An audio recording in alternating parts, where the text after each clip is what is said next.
Today, EA released a video on World of CHEL, and in the LG community, this has a huge impact on us specifically that play sixes and threes. More the LG sixes. There's some threes out there that it has impact on, but mostly sixes. I play sixes only.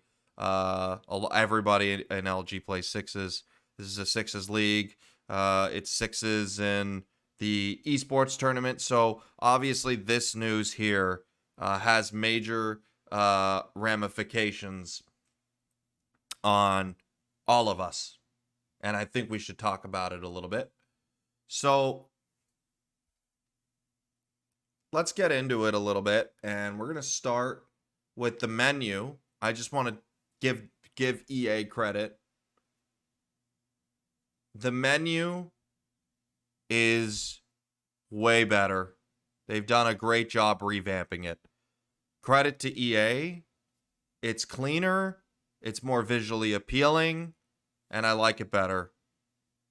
It actually, like, I hope they keep this one going forward, because to me, looking at this, they did a great job. And over here as well, this is the World of CHEL menu. Again, it changes with your rank, what rank you're in. It looks better. It's more appealing. I like it a lot. So EA, this is a W. The new menu. I was saying they had to clean menus for a very long time, but I really like their new menu setup, and I think they did a great job with it. But there is one thing I noticed throughout the video, and I just want to point this out. This thing here, this is his gamer tag, I believe, and it kept bouncing around throughout the stream. And this was the biggest problem for me.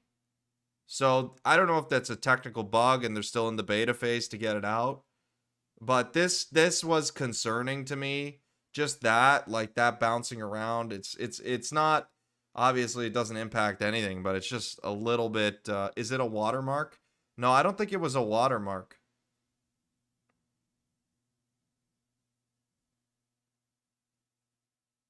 But oh, I get it. Okay. So, okay. So that's what it was for. Gotcha. I see. I see. Anyways, that was an issue for me. So if it's just a watermark, then it's fine. But yeah, that was the only thing I spotted.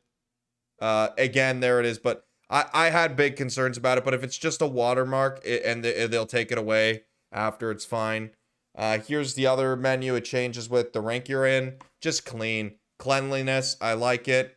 A lot better. It's more visually appealing. It sparks joy. So I really like what they've done here in terms of the menu. I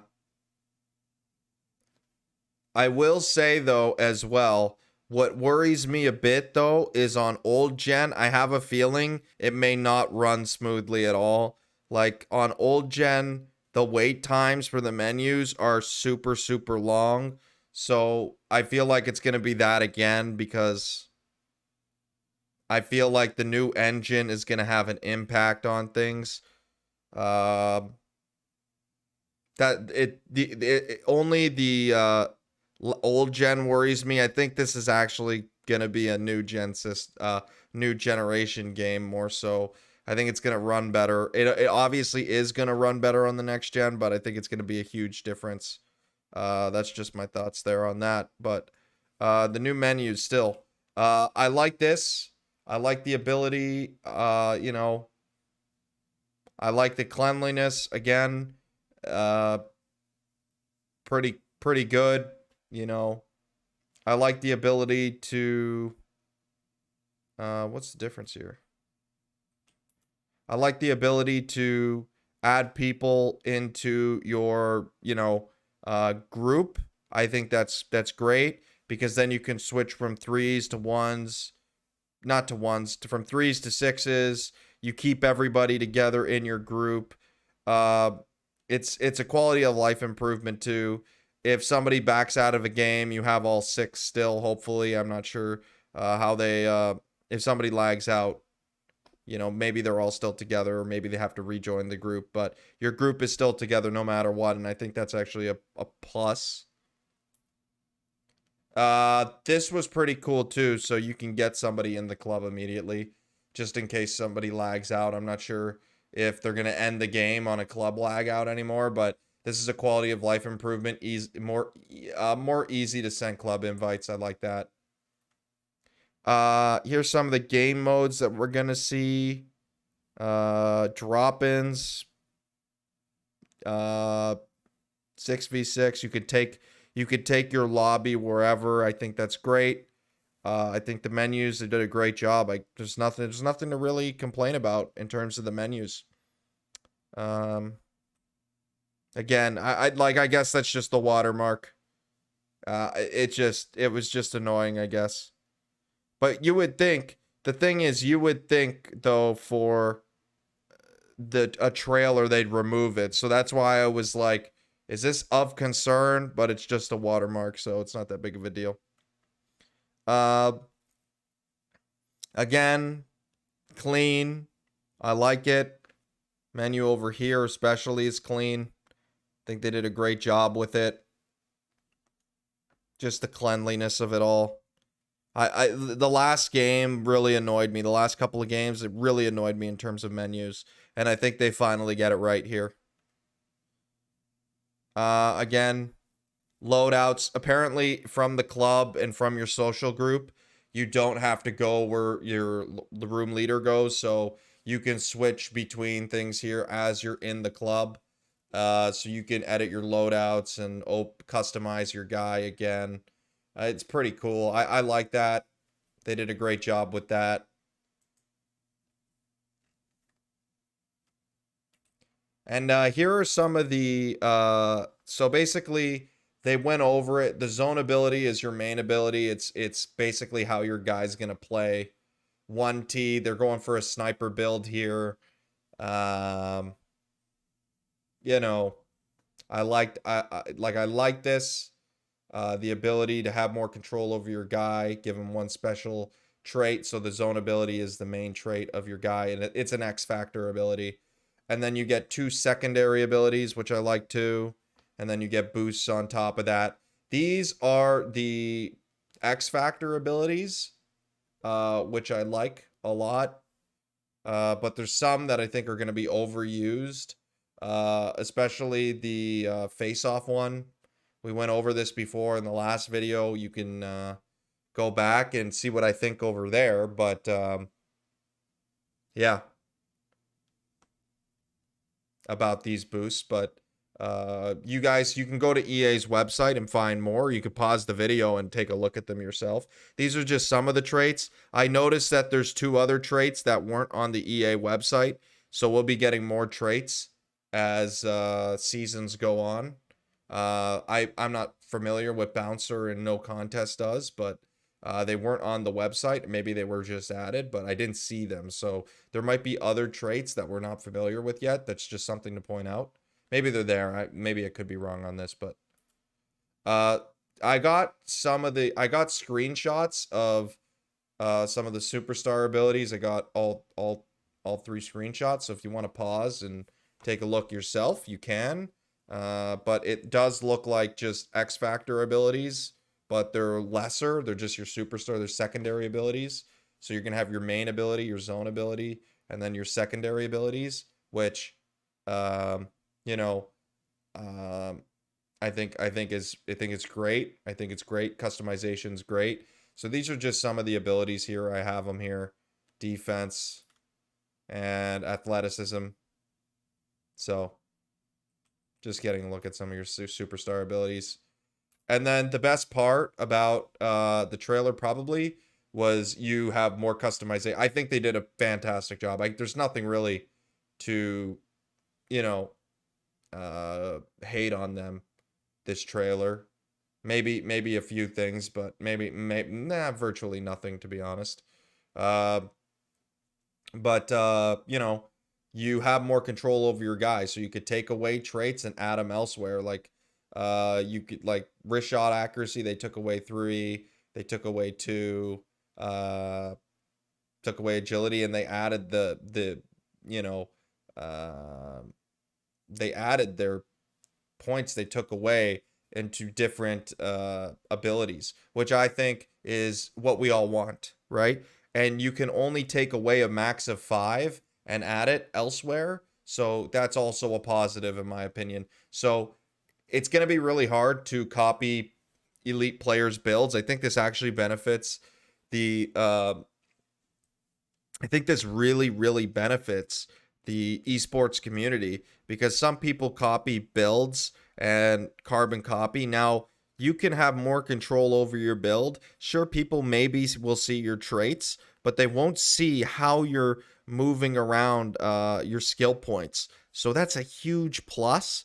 I can't just go out as if I play center, I can't just go out and copy Scary Joey, or if I'm playing goalie, I can't go copy Shekel unless they give me their builds. But I think that is a huge plus, being able to tinker with the build to this degree. And something else I'm very happy that they implemented as well is when you scroll over the trait, it gives you a full understanding of what the trait does. So, as they said in the video, there's no secrets anymore, which is a huge plus. I think they did a fantastic job because I finally get to find out, especially what offensive awareness and defensive awareness are and if they're important or not. And of course, they give us a full breakdown. It was a little detail that I really loved about it.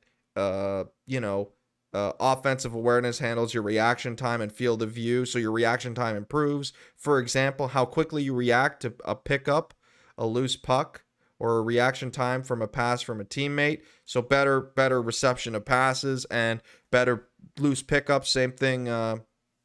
Acquiring pucks for defensive awareness, basically picking off pucks, picking up loose pucks in the crease. This is huge. Like this changes the game a little bit. You find out what these traits do. So I think that's a huge plus. Anyways, here's some boosts. I got a screenshot of all of them. So basically, you're taking elements from the last game, and they don't take anything away from you, and you basically unlock them as you go. So I thought that was also pretty cool, seeing what the boosts are. And yeah, and it gives you a breakdown on the right side of what these boosts do. So they don't take away anything, which is just adding to everything. And apparently as well, we can go through the boosts if you guys want to see. These are just some of them. Apparently as well, you know, they're also going to add new things. Yeah, they're going to add new things throughout the one of the things mentioned. Like every season, they're going to add new superstar abilities and boosts. So everything, the meta is going to keep constantly changing and keep things fresh instead of settling into your one build. So I'm excited to see that them add new traits in new seasons, and you got to work for it. And I think that's important as well. But apparently, if somebody's ahead and you're behind, it's not going to ruin the balance of the game too. What they said, well, that remains to be seen, but we'll see. Here are some of the builds that they brought on. Top Shelf Cookie's more of a versus guy. He's probably elite at this as well. He's way better than me, but I don't know. I wanted to see like a Scary Joey's build potentially, but this is one build. Very small player. This is John LOL. I'm not gonna lie to you. I'm not too familiar on who this was, and I kind of got roasted for it. So apparently he's big in the community. I seen he played esports, but like I didn't see he's played any of the major last couple of events though. Like I didn't see Pacific Cup action or Caps Gaming. So apparently this guy is a legend, but I got roasted a little bit for it in my Discord. But yeah. And then this was Nuge. I don't know why they had Nuge, of all people, build a grinding winger. I would have liked to see Nuge representing us, to be honest with you. I would have liked to see Nuge do a D build, but I guess we got a grinding winger from Nuge. I don't know why they made like they picked 3 guys, you know, you do a forward, a goalie, and a defense, and Nuge is there. But he's building a grinding winger, so I didn't understand this one, but shout out to Nuge, friend of the show. I don't know. I don't know how I don't know him. I don't know. How long has it been since he's played, John LOL? That's my question. I don't think he played. Did he play during my time? I don't know. Anyways, I guess I'm going to get roasted for that. It is what it is. Yeah, and they made some other quality improvements, shorter seasons, changing ice color. Thank God. Apparently the ice color is going to be better, so we'll see what happens. That remains to be seen, but shorter seasons plus. Love it. Ice color change. We'll see. When the beta comes out, of course, we'll see. So another couple of things. There's just more precise room matches, which is fine. Doesn't really affect us sixes players, but we all play 6. We gather for 6. This is more for the casuals, in my opinion. But this one's a game changer coming up here, what I'm about to show. This is great. Replay skipping for League. So replay skipping, you could turn it on or off. So basically, from my understanding with this one, the replay skipping, I just want to ask. So if I say no replay skipping, I'm forced to watch the replay. So this is more for the esports events. I could see this getting annoying for people in the game that just want to get past and move on to the next goal. But this is super beneficial for game calling in the esports community. You know, Farfadet, I feel like this is more for big time events and breakdowns because I think EA has caught on that a lot of people have a lot of NHL organizations have started to pick up their game and start creating their own tournaments. So especially for guys on the broadcast that call the game, this helps them review the goal again instead of having to, on the spot snap mock it up. Like they can go back and review how it went in, and they can give a breakdown and a play-by-play of everything leading up instead of doing it as soon as instead of breaking it down. It's a game changer for people like me too who call games, right? It's a game changer because instead of having to break down the goal during the whistle, you can break down the goal during the replay when it's supposed to be broken down. And then right on the face-off, you can get back to your play-by-play.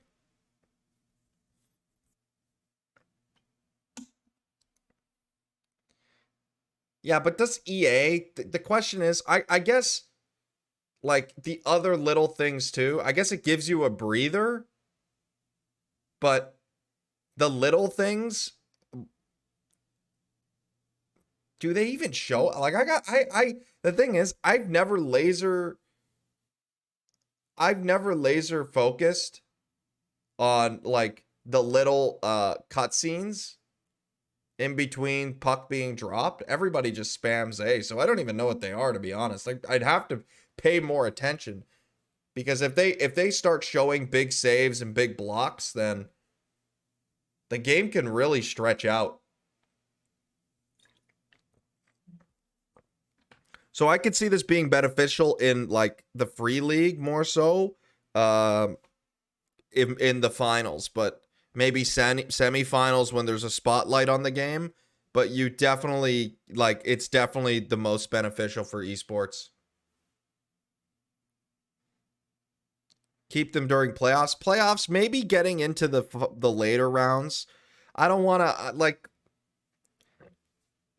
if I'm calling a game in, like, the CHL, personally, in the finals, I would do it, but maybe semis, but I wouldn't want...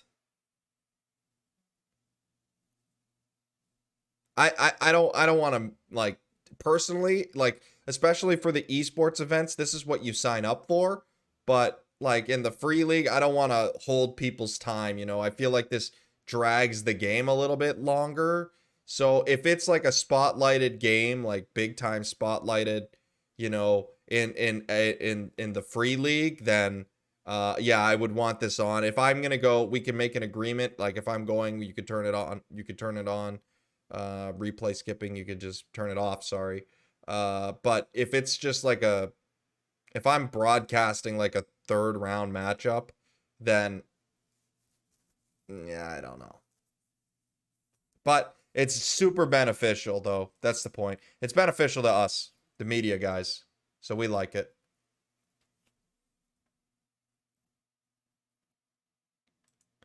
I wonder if they're going to apply this to Hut. That's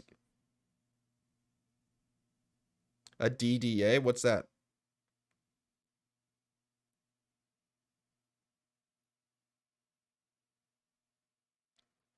I don't play Hut, so I wouldn't know what a DDA is. Anyways, this is the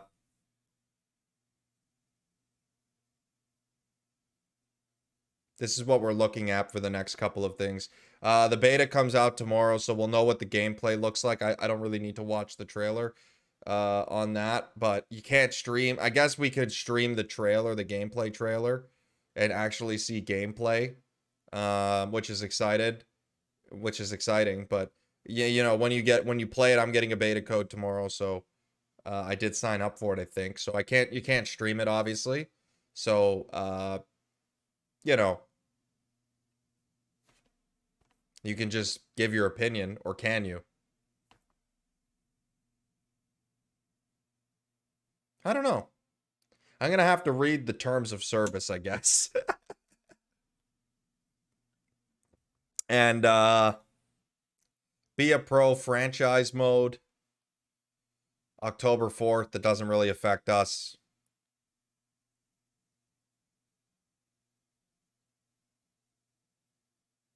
The fine print, we're going to have to take a look. Hockey Ultimate Team, October 6th. Yeah.